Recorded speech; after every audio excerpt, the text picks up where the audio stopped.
All right, everyone, welcome to Social Justice Politicast for the week of June 15th. This is Gabe, and you have Also, Skylar.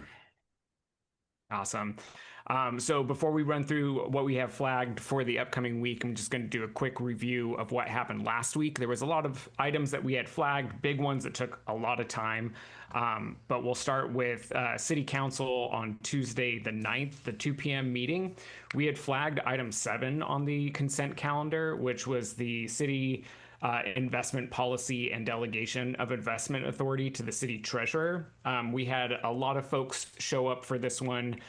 We had 28 public comments in support of this investment policy shift, which essentially would require that the city divest from companies that create weapons, that have their primary business as like essentially war profiteers, right? Like Raytheon, Lockheed Martin.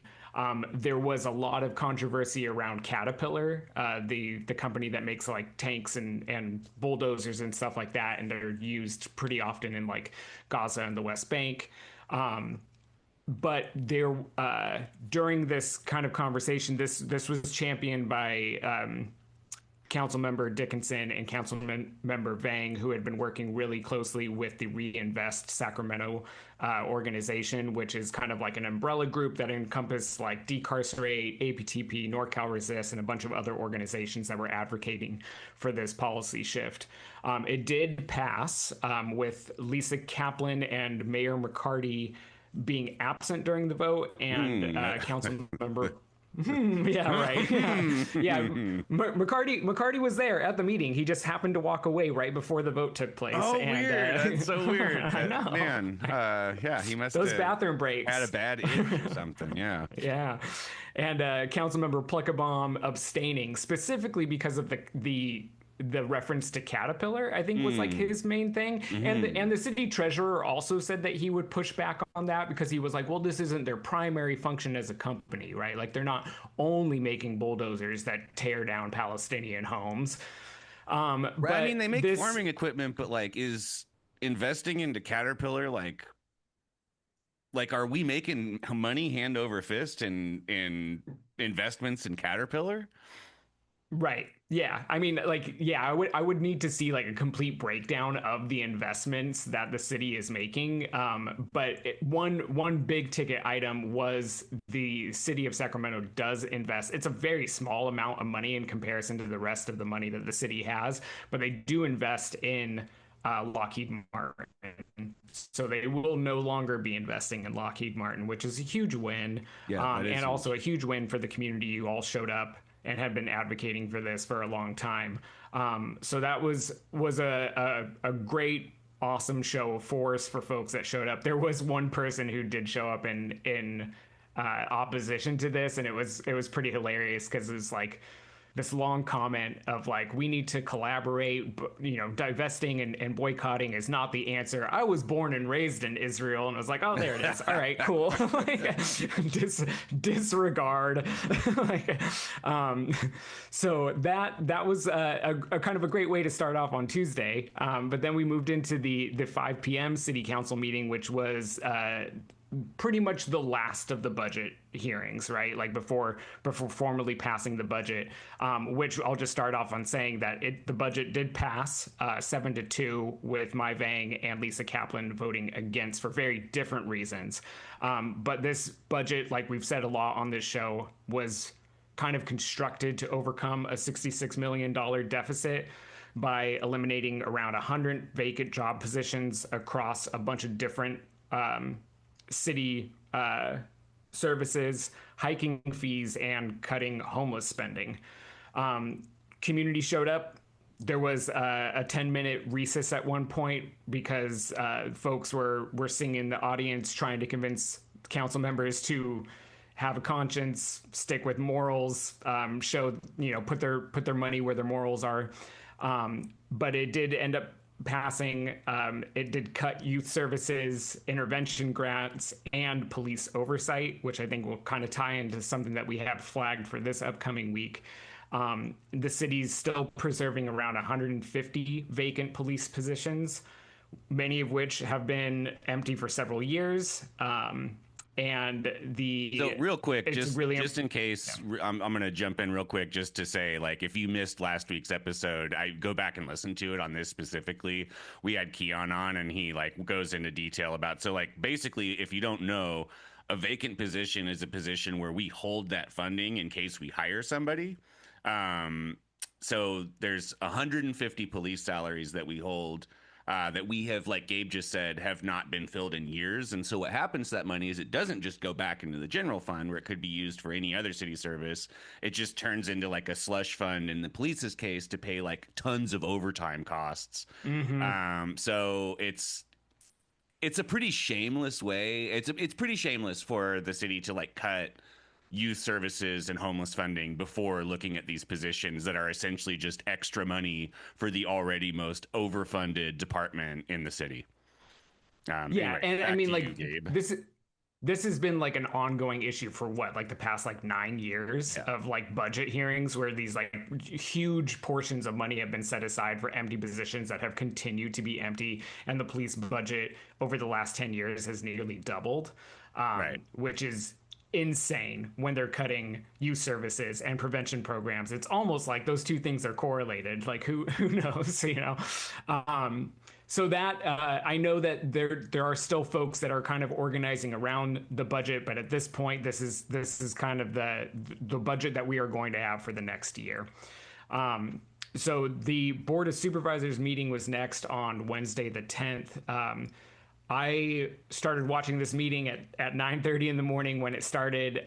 They had officials from all sorts of county departments essentially provide their presentation of the impacts to their department with a 2.5% reduction of spending to manage what is expected to be a slightly over $100 million shortfall in the county budget.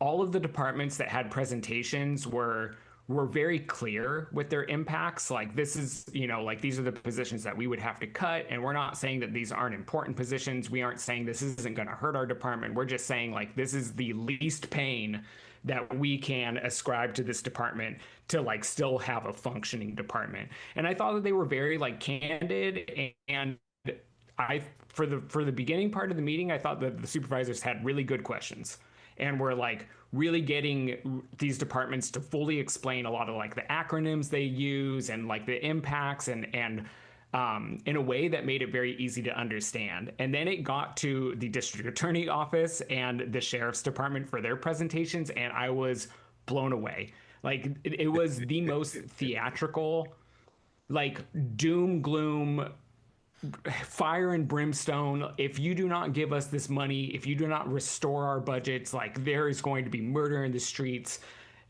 Like we're not going to be able to prosecute any crimes. Like it was like an expert level fear mongering TED talk. Like it was like masterclass fear mongering.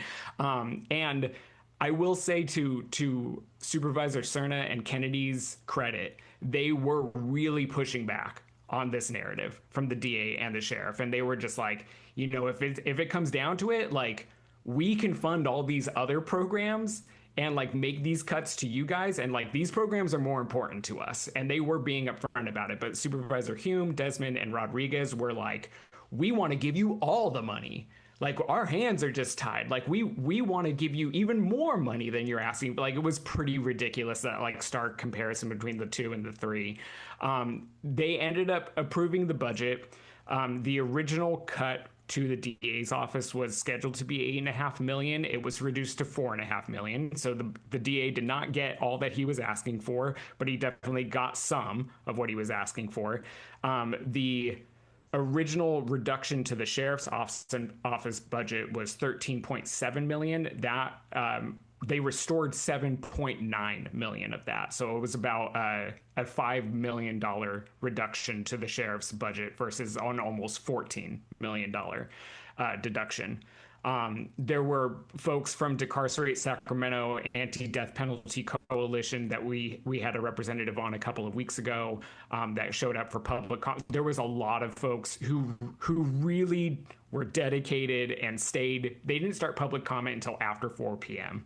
So Ooh, that's a it long was a day. slog. Like it was a long day, and they ended up canceling the Board of Supervisors meeting the next day. But this is essentially the budget for the county has been approved. There is obviously a structural deficit, so they're going to continue dealing with this kind of issue every single year for the foreseeable future. That they're going to continue to make cuts to departments, and it is very interesting who will get those cuts. The vote was 4-1 with Supervisor Rodriguez being the sole vote against the budget. And that is because she wanted a full restoration of the DA and sheriff's budget and did not get it. So there we are, like all of the months and community organizing around both the city and the county budget. That is what we are at now for at least for the next year until next year's budget season. When we're going to have at least, potentially one new council member, potentially one new supervisor. So it will be a very interesting to see how these things shift in the next year. Well, Gabe, thanks for being on that and for doing that due diligence and bringing us the info, man. I appreciate that. It's a lot. Yeah, That's sure. a lot. It was a lot last week. For sure. It's a lot. Yeah. Most definitely. Well, then on that note, you will be relieved to hear that it's a relatively slow week. There are council meetings and county meetings next week, but there's not a whole lot that's on the agenda that really screamed at me as something to flag. There are at the 2 p.m. council meeting on Tuesday. Item 2, this is on consent, so it's probably not going to get pulled and probably not going to be discussed. But the Sacramento Community Police Review Commission is giving their 2025 annual report and presenting their 2026 work plan. The only reason why I flagged this, because normally this kind of a report update is pretty procedural, and this one probably will be as well. But like Gabe just said, part of the way that they plugged the budget hole was to gut the department, to gut OPSA, to gut our police oversight protections. So they cut that down by a little more than a third, I believe. And now, if you've been paying attention, you also know that they are attempting to cut the number of meetings that the Police Review Commission has in half, which the Police Review Commission is in the process of asking them not to do. So basically, like, we are kind of in this mayor and council are annihilating basically all the oversight and protection measures that stand between you and police misconduct and brutality. So this might be a good one to show up. I'm trying to reach out and find a little bit more information on whether or not this is a good opportunity for the community to show up and back the commission. We will kind of be watching our socials because we'll update more as I hear about that. But that is essentially why I flagged this one. Also at the 2 p.m., you remember a couple months back, SHRA, the Sacramento Housing and Redevelopment Agency, gave the number one, or the first part of their 1-year action plan for their federal programs allocation process. So basically, we get a certain amount of money from the feds, and then SHRA gets to spend it on housing and support measures and programs. And so this is kind of their idea. This is just kind of informational if you're interested in seeing like how much of that money we get and where it goes. This is a good presentation to watch, but not necessarily a barn burner. Kind of the same deal at the supervisors meeting. The only item that stood out to me was the exact same item, that is just they're presenting it to the supervisors because SHRA is jointly overseen by the city and the county. So pretty much the same deal. Other than that, like, the only item on the 5 p.m. council meeting is like something about a quick quack in South Sac, so I skipped it. But yeah, so I mean, man, so many of y'all have been going so hard and advocating so much and sitting through like hours and hours and hours of meetings. So find something you enjoy next Tuesday and do that instead. And then yeah, and then like I said, kind of be watching our socials because I think there might be some advocacy opportunities around the Police Review Commission at the 2 p.m.